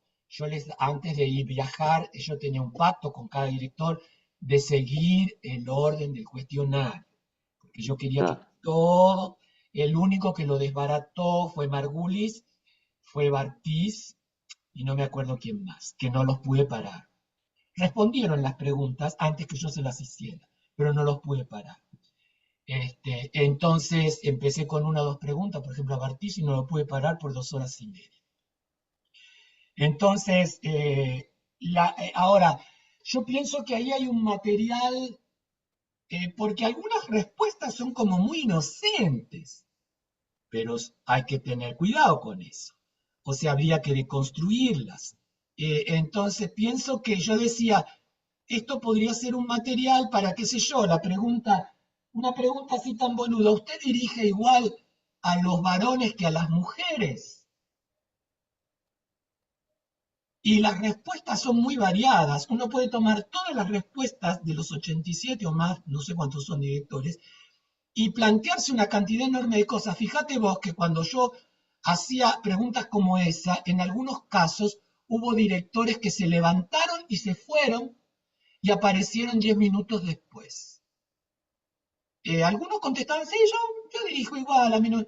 En otros era muy claro, a mí me gusta más dirigir a las mujeres, porque eh, por razones que daban ellos, les eran más interesantes, menos ortodoxas, digamos, más transgresivas. Y luego estaban aquellos al que la pregunta los sorprendía tanto que se iban y cuando volvían a los 10 minutos trataban de articular algo. Yo no me acuerdo si le puse entre paréntesis, el director se ausentó por 10 minutos. Entonces, no, creo que no lo puse, pero era bien, algunas preguntas les disparaban a algunos directores cuestiones que no habían pensado o no querían pensar o tenían reprimido pensar, qué sé yo. Pero creo que ahí hay un material también, por lo menos para el teatro de directores latinoamericanos, porque también entrevisté a directores latinoamericanos nacidos en América Latina que dirigen en Nueva York, dirigen en Miami, dirigen en Los Ángeles, ¿no es cierto? Dirigen en Canadá. Entonces, los únicos 3, 4 países que no visité fueron de Centroamérica porque en ese momento había mucha conmoción, Guatemala, El Salvador, Honduras, esos no pude visitarlos. Pero bueno, y después con los contextos nacionales, por ejemplo, los directores de Costa Rica eran muy interesantes porque es un país que no tiene ejército, en donde ellos se quejaban de que nunca pasaba nada en esos países. Si ustedes tienen dictaduras terribles, a ustedes les pasan cosas horribles, pero en este país nunca pasa nada. Imagínate en un país donde nunca pasa nada. ¿Qué teatro haces en un país que nunca pasa nada o donde pasa siempre lo mismo? Entonces, María Bonilla, después los integrantes de un grupo de Avia Yala, que creo que ya no producen más, ellos estaban desesperados, era la desesperación porque no pasaba nada. Entonces, un conformismo total de los públicos, así que bueno, y después en otros en los que hay una realidad muy compleja y cultural, como bueno, México, Perú, con sus tradiciones indígenas, Bolivia. Entonces, pero bueno, ¿Cuál era ese grupo que vivía en comunidad? Que, El de César Briet, que vivía en Bolivia. ah, Insoportable, todo eso. Que lo usaban a Grotowski para justificar toda esa cosa. Y trabajaban una obra durante 5 años y nunca la podían estrenar porque nunca estaba terminada. Y vivían en comunidades, esta cosa media de Fourier, tenían una casa en los cerros, qué sé yo, de Bolivia, y ellos cultivaban lo que comían y qué sé yo cuánto. Pero después César Viet, bueno, todo eso se fue a la mierda, y César Viet después ya se empezó a ocupar de hacer sus propios espectáculos, generalmente unipersonales, para poder viajar y todo eso. Entonces, pero yo eso era para mí, yo, pero no, creo que no lo entrevisté a César Briet en ese momento. No me acuerdo a quién entrevisté. había una mujer que había creado ella, una argentina, no sé si en algún lugar de Colombia, que No, no ella sé. había iniciado el Bueno, teatro. la cordobesa, ¿cómo se llama la de los 60? María Escudero, María Escudero, que terminó creo que en María Perú, ¿no? Escudero. Sí, En creo que pero Venezuela en no Ecuador, estaba, claro, en claro, en pero Ecuador, en Ecuador. Ecuador, ella representa todas las Claro, pulsiones de los años 60, ¿no? en sí, Ecuador, en Ecuador. En sí, Ecuador, en sí. Ecuador. También en Ecuador se exilió, que estuvo preso, ¿cómo se llama? El de Malayerba. eh, Ay, Dios mío, los nombres, soy terrible para los nombres. Tengo la cara aquí, pero no me acuerdo. Malayerba, él armó, se exilió en Quito, logró estar en pareja con esta española, Charo Francis, y armaron Malayerba, con la cual fueron de gira por todas partes, hicieron un teatro muy interesante. Él es un dramaturgo muy interesante. Yo vi varias obras porque siempre estaba invitado él a el Festival de Cannes. Entonces siempre caíamos en ver esto. Eh, y traía cosas interesantes, pero nunca había un cuestionamiento de la teatralidad. No digo que habría que hacer metateatralidad, que es un poco esa obra de Pablo, que era muy metateatral, pero, pero por eso digo que creo que nosotros tenemos que trabajar, nuestro punto es cuestionar esta lengua heredada de lo teatral. Por ejemplo, Ure cuando dice, a mí me hubiera gustado conocer a Meyerhold. Fíjate que Meyerhold es un caso muy interesante que solo después lo retoma Pavlovsky con, ¿cómo se llama la obra de Pavlovsky? Operación El Meyerhold. señor, No, el Operación, se- ¿cómo se llama la de Meyerhold? Donde toma textos de Meyerhold y todo eso. Yo la vi, una obra preciosa. Este, Meyerhold, pero bueno, qué sé yo, por ahí hay otros grandes, gente que tuvo un impacto muy grande, la misma Pina Bausch, ¿no es cierto? Toda la cosa cuando empiezan a mezclarse los géneros performáticos, la danza, teatro, todo eso. Nosotros creo que es ahí donde tenemos que trabajar, haciendo desde los discursos que, en mi caso, por ejemplo, desde el discurso de Lacan, ver cómo leo yo eso.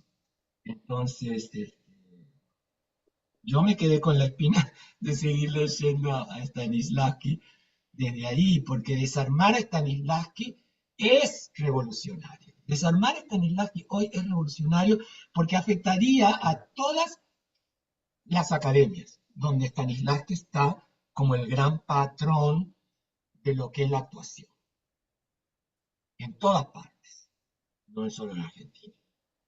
Entonces, no sé. Pero, bueno, estamos leyendo a Canto, estamos leyendo a Ure, y podemos ir leyendo a otros. Pero yo tengo acá, mire, hace más de 15 años que está este libro acá, Brecht on Theater. Y lo abro y leo, está en inglés, pero yo, aunque leo bien en inglés, me resulta a veces incomprensible lo que dice. Y tengo miedo que la traducción sea una mala traducción. Porque Entonces, pensás en argentino. tengo ganas de conseguir los textos en español, pero yo nunca los pude conseguir, los textos en español. Las ¿Cuál? obras ¿Los sí, textos teóricos? los textos teóricos. Yo creo que algo tengo, me voy a fijar. Mándamelo, porque yo Creo que algo tengo. quiero hacer una lectura para resolver mi relación con Brecht, porque a mí me Ujú, pareció que todo eso no iba a ninguna parte. Pero bueno, mm. que tal vez son Yo los que entiendo, conozco son la cosa del montaje, pero José la otra vez me mandó esos videitos de Madre Coraje, y José, vos estabas impresionado por la actuación, y yo vi una puesta de Madre Coraje que me marcó para siempre, al aire libre, un verano en Buenos Aires, con Norma Bacaico haciendo de la muda, con, ¿cómo se llama esta directora maestra que yo entrevisté, que tenía la sala ahí en Buenos Aires? ¿Cómo se llamaba? Ay, Dios.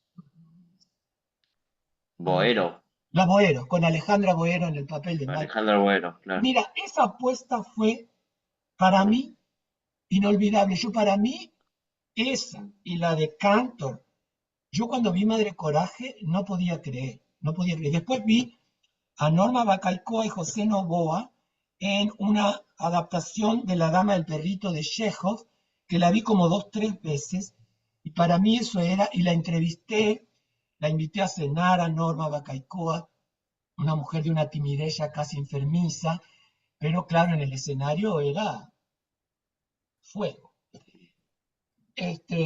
Y no puedo olvidar su papel de la muda, porque realmente hasta te ahogabas de ganas como espectador de gritar, porque era tu mudez, ¿no? En escena.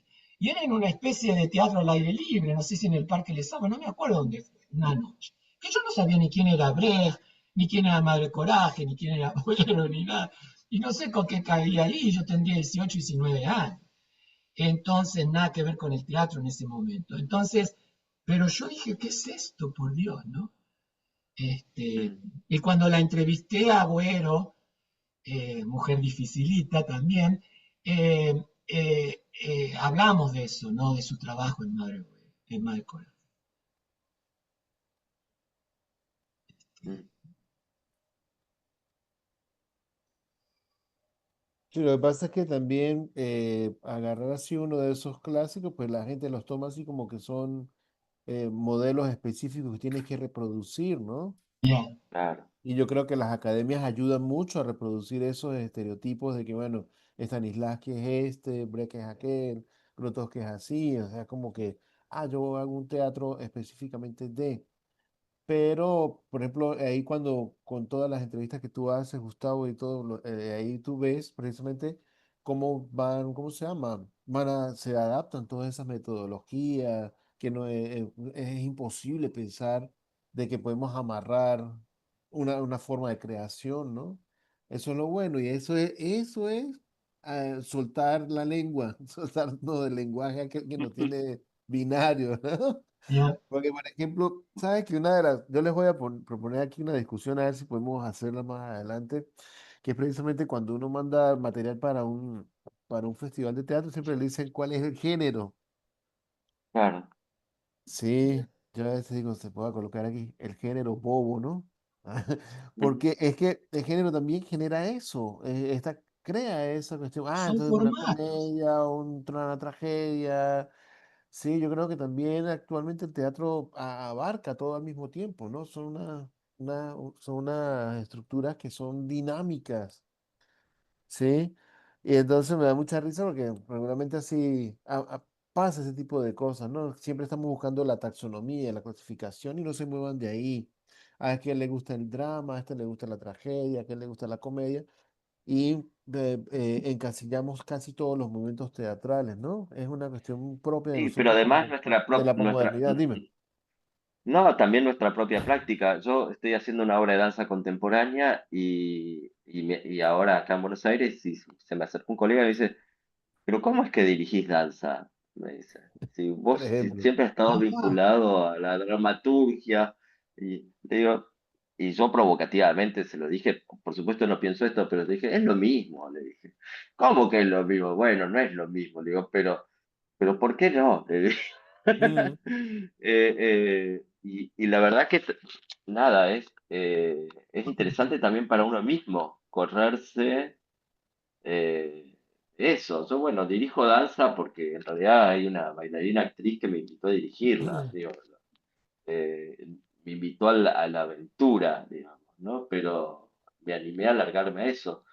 Pero también es cierto que uno mismo a veces se pone sí, en esa línea, ¿no? Como que también uno mismo, esto vuelve a hablar desde el comienzo, en los mismos sistemas de producción propia, es como si ya estuviese contenido hacia dónde va a ir el lenguaje que está haciendo. claro, porque es como que Eh, estás transgrediendo, ¿no? El espacio donde tú te has movido y donde tú has creado como un lenguaje, ¿no? Entonces vas a ujú, otra parte y ya no, pero tú no eres de eso, ¿no? A mí me sí. pasó algo parecido cuando dirigí una ópera y la gente me preguntaba, ¿pero usted cómo va a dirigir la ópera? Sí, bueno, incluso después dirigí una ópera. Insolente. Sí, dirigí dos atrevido. óperas. Pero Claro. entonces era eso, cómo me adapto a ese sistema, cómo es que funciona, cómo es que voy a mover esos dispositivos ahí. Y uno se divierte, hermano. Yo siempre veo que es una cuestión de, si yo no me divierto dirigiendo, prefiero parar, ¿no? Entonces Ya, voy ahí Claro. avanzando, ¿no? Porque es una cuestión creativa, incluso esa parte donde yo tiro esa parte de ese discurso mío que está ahí guardado siempre y que quiere hablar. Entonces, vamos a jugar por aquí y crear esos ambientes, ¿no? Creo que también lo disciplinario es una cuestión que tenemos que cuestionar nosotros, incluso aquí en este grupo que tenemos aquí Mm, específicamente, cuestionar esa provocación que hace Gustavo hoy sobre Stanislavski funciona, ¿no? Es decir, cuáles son los tentáculos que aparecen a partir de ahí con los otros directores? Por ejemplo, yo actualmente, mm, ustedes saben, yo estoy investigando sobre Antúnez Filo, ¿no? Entonces Antúnez Filo me está generando mucha inquietud y me crea unas intrigas así muy feas, ¿no? Que más adelante les voy a presentar parte de la investigación. Entonces, es muy cómico porque precisamente él quiere desligarse del teatro occidental y termina haciendo una amalgama muy latinoamericana que termina siendo occidental, al mismo estilo, a la italiana, y ya. va, Mm. sí, con ese portento ahí, ¿no? Y uno dice, esto es como Eugenio Barba, pero brasilero, ¿no? Entonces...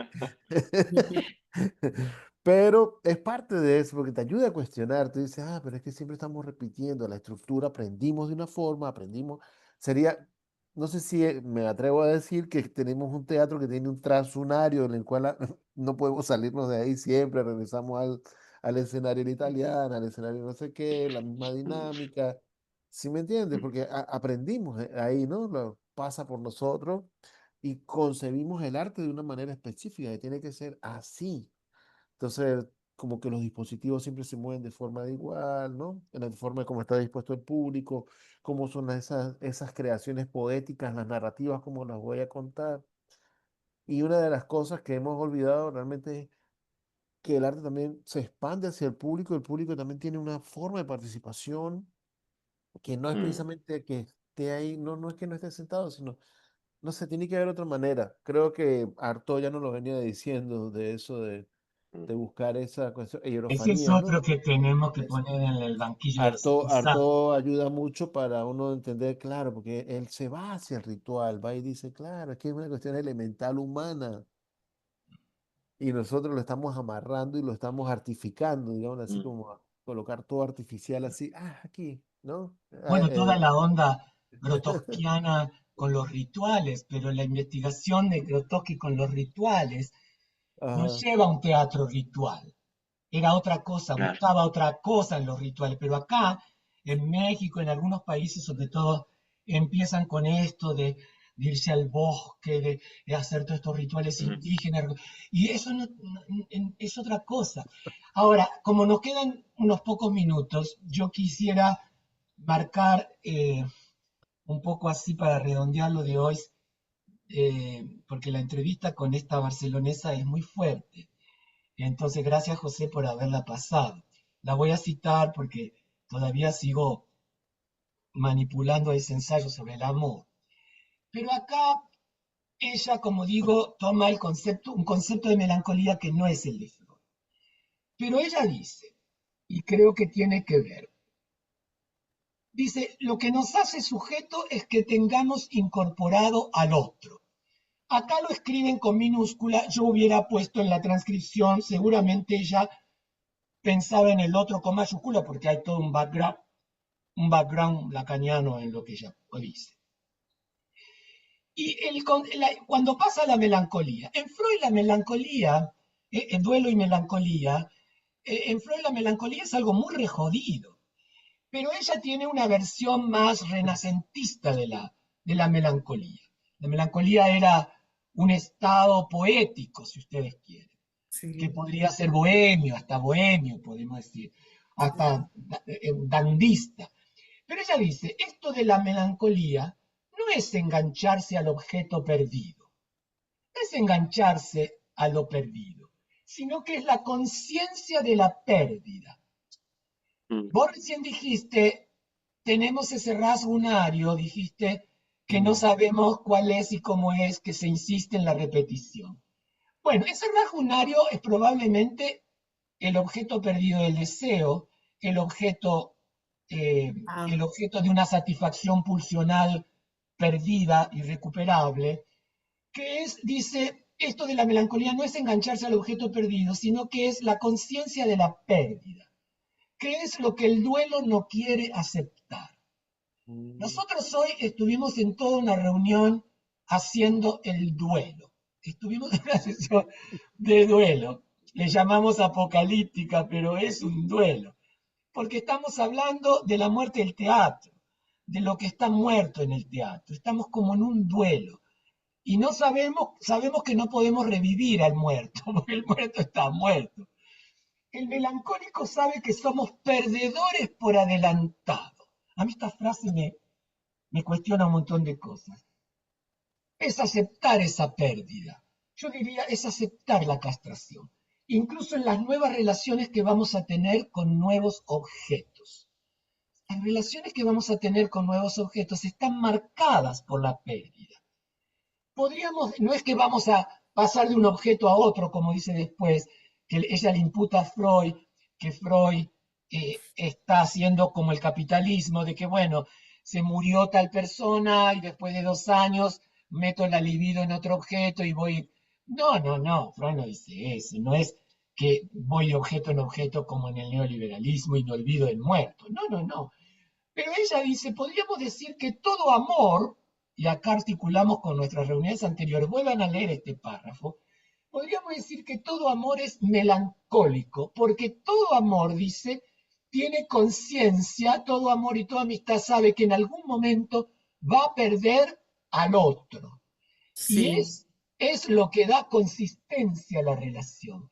Si nosotros pudiéramos asegurar al otro, garantizarnos la incondicionalidad del otro, como la incondicionalidad de la madre de la que hablamos alguna vez, que nunca hay incondicionalidad de la madre, no tendríamos ningún problema, seríamos eternamente felices.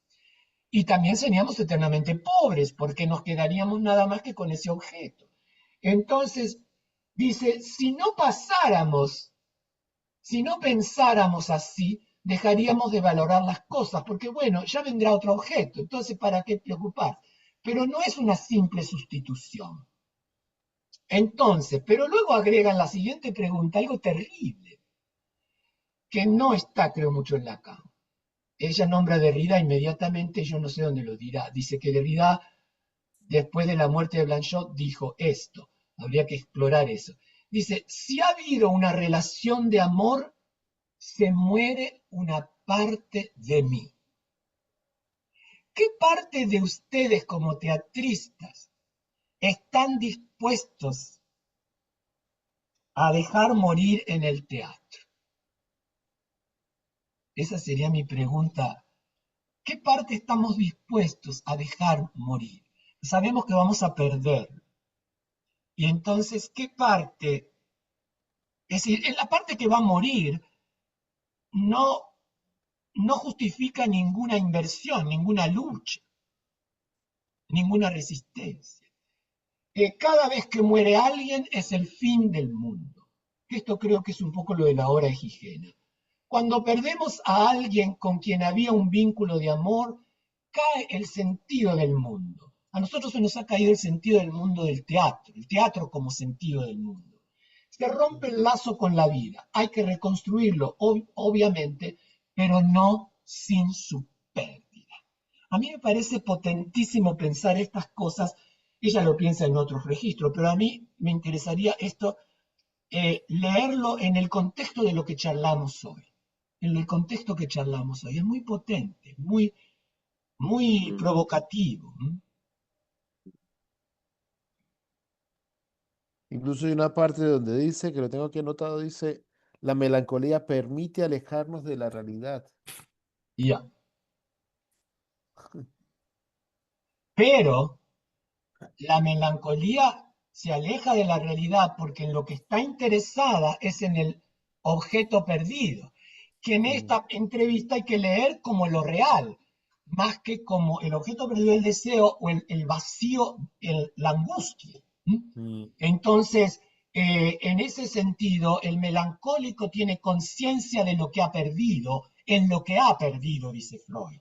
Él sabe que lo que ha perdido, porque en el duelo uno sabe que perdió, Lacan dice en el duelo, y también Freud, en el duelo sabemos que perdimos a alguien o algo, un collar, la patria, dice Freud, un muerto. En el duelo, no obstante, Lacan le da una vuelta de tuerca a la concepción freudiana y dice, en el duelo, lo perdido es lo que nos causaba. El muerto nos causaba, el amado que nos abandonó en el desamor era lo que nos causaba en el deseo.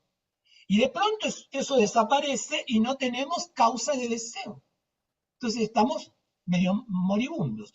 Nos lleva un trabajo del duelo, la elaboración del trabajo del duelo, dice Freud, recuperar esa libido que el otro se llevó y que esa libido nuestra que el otro se la llevó y que tenemos que recuperarla para poder iniciar otro proceso. Ahora, en la melancolía, tal como la lee esta mujer, como la lee Freud, en la melancolía, ¿no es cierto? Pero también lo dice Freud, el melancólico sabe, Freud dice, el melancólico sabe que perdió algo, pero, dice Freud, no sabe lo que perdió con esa pérdida. No sabe lo que perdió. Queda enganchado en ese circuito enfermizo del que no puede salir porque no puede recuperar su yo y porque el muerto ocupa ahora todo el lugar del yo. Sabe que perdió, pero no sabe qué perdió en lo que perdió. Pero en la versión de esta señora, ¿no es cierto? La melancolía sí sabe, dice, tiene conciencia de la pérdida. Sabe que ha habido pérdida y sabe en qué consiste esa pérdida. O sea que tenemos que trabajar en lo que hemos perdido, que es perdido para siempre. satisfacción imposible de revivir. Entonces, pero el melancólico en ese sentido, por eso digo que es un sentido más renacentista, porque la melancolía del Renacimiento en adelante está ligada a lo poético, a lo creativo, porque el melancólico es el que está todo el tiempo rumiando sobre lo que le pasa. Entonces, por eso acá me parece que hay otra, que después ella diferencia del depresivo, ¿no? Ajá, Entonces, neurótica. claro, entonces a mí me parece que toda esta cosa de la melancolía acá es muy, muy potente, pero ese parrafito es muy potente. Este, el hecho de que justamente, y vuelvo con esto, lo que nos hace sujetos, para retomar el principio de hoy, lo que nos hace sujetos es la lengua heredada. Como dice acá, que tengamos incorporado al otro. El otro nos está habitando, pero por eso tenemos que separarnos, porque nos está alienando. Entonces, está aplastando nuestra propia singularidad subjetiva para ofrecernos, como vieron ustedes, rúbricas, marcas, carteles, género, ¿no es cierto? Teatro tragedia, teatro comedia. O sea, nos pone estos carteles, estas rúbricas, entonces, pero nosotros esto ya no nos conforma. Entonces tenemos que ver cuál es la singularidad. ¿Cuál es la singularidad que está aplastada por esta lengua heredada? Que es la de la modernidad para ella, ¿no? Entonces, ahora, cuando ella dice al final que dejaríamos de valorar las cosas, no es cuestión de que leamos a Stanislavski, lo critiquemos y ya está, adiós, Stanislavski. No, no, ella dice acá, no es, dice, sino dejaríamos de valorar las cosas porque dice, bueno, ya vendrá otro objeto. No es cuestión de decir, nos desentendemos de Stanislavski porque ya aparecerá algo otra cosa. No, no es eso. Es que hay que arrastrar a Stanislavski. Stanislavski es la lengua heredada. Stanislavski es el murmullo de los ancestros o de los ascendientes. Es los tentáculos, como recién dijo José, estos tentáculos como vimos en Descartes, en Spinoza, en Condillac, son tentáculos, llegan hasta hoy, marcan, nos habitan, y tenemos que hacer un proceso. Pero ese proceso, y que es la idea que hoy tengo que anotar ahora después cuando salga de la reunión, es esta, no es articulada con el malestar social, cultural que nos afecta, sino que en el caso de la praxis teatral es el malestar en lo teatral. Eso es lo que nosotros tenemos que trabajar, el malestar teatral. No los temas sociales, que verán apareciendo en los espectáculos sin lugar a dudas, porque no están divorciados. Pero, ¿cuál es el malestar social? ¿Cuál es el malestar social? ¿Por qué hay un malestar teatral que le dice a Cipriano, che, vos por qué dirigís danza? ¿Cómo se te ocurre dirigir danza? Y la respuesta sería, ¿por qué no? ¿Por qué no? ¿Qué te autoriza a ti a decirme, a hacerme esa pregunta? En última instancia dirijo danza porque se me cantan las pelotas. Entonces, creo que este párrafo, esta cosa de la melancolía en este ensayo, en esta entrevista, es fuertísima. Duelo y melancolía, pero no una melancolía freudiana, una melancolía creativa, porque es la melancolía que quiere trabajar lo que ella dice, la inconsistencia de la ley. El arte trabaja, lo dice al principio, la inconsistencia de la ley. Esperen que yo lo tengo marcadito, que es articular un discurso alternativo al discurso hegemónico. Un discurso que nosotros lo fuimos viendo como una exploración por el lado femenino de las fórmulas de la sexuación de Lacan. Lo pulsional, las pulsiones. Entonces, después dice en un momento, las posiciones reformistas no tocan estructuras. Entonces vemos que esto que recién ustedes decían, terminamos haciendo teatro a la italiana, terminamos en esos formatos. Claro, hay una cosa pragmática que José planteó hace mucho. Los que viven del teatro, como ustedes, a veces tienen que ceder en su deseo, no tienen de otra. Entonces, ¿por qué? Porque tienen que vivir de eso. Si se radicalizan mucho, no viven de eso. Ahora, pero terminamos en posiciones reformistas, que yo llamo a eso teatro institucional o institucionalizado. Entonces, el momento creativo es ese que implica una ruptura con la ley vigente y la aparición, fíjense, la aparición no de lo nuevo, de un intento de empezar lo nuevo, un intento de empezar lo nuevo. Ahí está el deseo. Importante, el deseo decidido de afectar la lengua teatral heredada. Entonces, con un nuevo derecho, ¿no? Con una nueva ley. Ahora, con una nueva ley, el otro peligro es que esa ley se convierta en el nuevo sistema fálico regulador. Siempre tenemos que salirnos de eso. Yo siempre lo pongo a Picasso como ejemplo, porque cuando todo el mundo empieza a pintar en azul, Picasso pasa a otra cosa. Cuando todo empieza a ser cubista, Picasso va a otra cosa. O sea, él no se institucionaliza, nunca, nunca. Lo mismo que muchos de los maestros estos. El mismo Stanislavski, en un contexto muy represivo, trata de ver cómo gambetea y pasa a hacer cosas más transgresivas para la época. Entonces, qué sé yo, no sé, ahí me parece que eso nos da como una especie de orientación, ¿no? No apocalíptica. No, no. Creo que nos abre una puertita. No sé, a Está mí me la bueno. abre, no sé a usted, a mí me la abre. Yo pensando en, en Totalmente. todo el trabajo nuestro de 20 años, ¿no?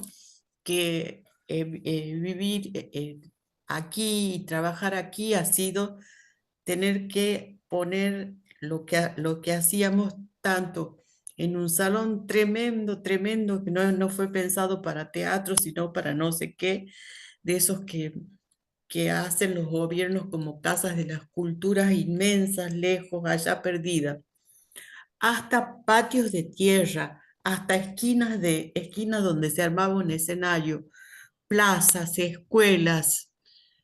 Entonces, nunca tuve una idea de un teatro institucionalizado, porque es como que cambiar el espacio constantemente, la mirada se volvía hacia cómo adaptar aquello que teníamos, aquello que había. Claro, pero por eso te digo, lo que hay que cuestionar es el discurso. Porque ese discurso lo podés poner en cualquier lugar, en un patio, en un potrero, en un gallinero, en lo que sea. Hay que cuestionar el discurso, la política de la mirada implicada en cada discurso. Por Sí. eso la idea de la teatralidad como política de la mirada. Hay distintas teatralidades. La teatralidad de la fiesta no es la teatralidad del ritual, no es la teatralidad del teatro, no es la teatralidad de la ceremonia. Entonces, hay que cuestionar esas teatralidades y ver las consecuencias lógicas, libidinales, pulsionales de cada una de esas teatralidades. Entonces yo creo que esa es la tarea, ¿no? Y esas teatralidades, algunas más capturadas por el discurso del amo, el discurso de la universidad, otras más marginadas, discurso de la histérica, otra posición más difícil de sostener desde el discurso del analista. Entonces, porque volvemos al tema discurso equivale en Lacan a lazo social. Lazo social significa erotismo, erotismo significa amor. Entonces estamos siempre en un campo amoroso. Y ahí por eso la relación que hice aquí con esto de la melancolía y el amor, porque ahí en los dos hay una pérdida, una crónica de una pérdida anticipada. Crónica, pero también hay el registro de una pérdida estructural, estructural. Podemos terminar acá porque son 2:10 y ya tengo que ir a almorzar. Entonces, bueno, chicos, la próxima reunión a ver, es el 10 de julio. 10 de 10 julio. de julio. 10 de Sí, julio. algunos festejan el 9 de julio en Argentina, van a venir machados probablemente a la reunión. Bueno, bueno chicos, suerte. Que Bueno, un estés muy Nos bien, abrazo. vemos. Gus. Un Un beso a beso para todos. cada Chao, chao, un uno. abrazo. Un abrazo. Chau, chau.